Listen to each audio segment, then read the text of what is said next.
The Barbados Agricultural Development and Marketing Corporation, or the BADMC, is keen to boost the export potential of some of its byproducts, especially the popular cassava flour. According to CEO Sean Tudor, a key part of that effort will involve the establishment of a new mill that will be key to boosting their cassava flour production levels for both export and domestic markets. That's why we have chosen to invest in the cassava mill. And I'm happy to say that just today we got planning permission from the town planning department for the new building, so we can get that get the cassava mill installed as soon as I can finish that building. Because the cassava mill is already in shipment to me, but it took some time to get the building, get the permission. So we're going to get that building up, and we're going to be able to produce a ton of cassava flour per shift or day.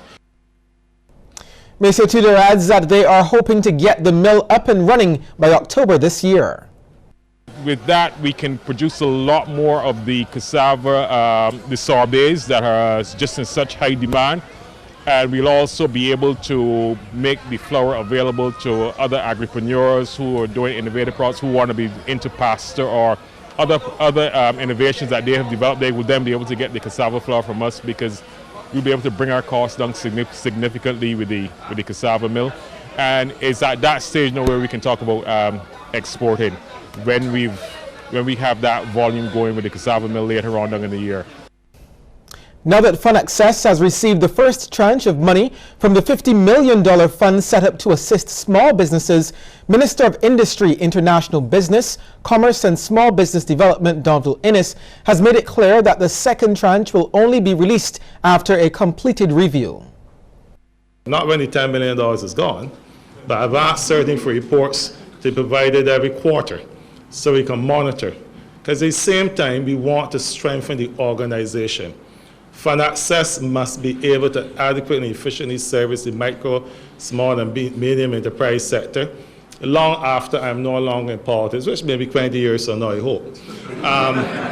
So we have to ensure that it is indeed a very strong business. So I have no fear that this money is going to be fitted away and taking care of offices, giving people all these fancy things.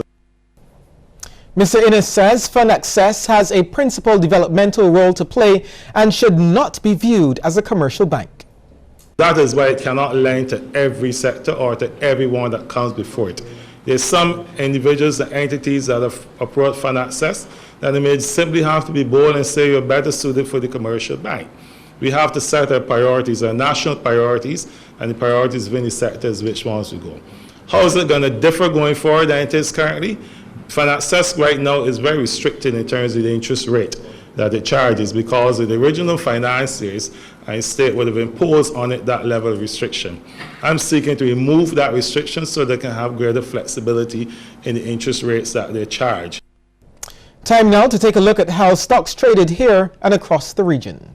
In Jamaica, Cable and Wireless Jamaica Limited was the volume leader with 2,392,482 units, followed by Jamaica Stock Exchange and Jamaica Money Market Brokers Limited 7.50%. In Trinidad, there was no trading on the exchange for a second day because of carnival festivities. And in Barbados, Fortress Caribbean Property Fund Development Fund was the sole security, trading 18,726 shares at 14 cents each.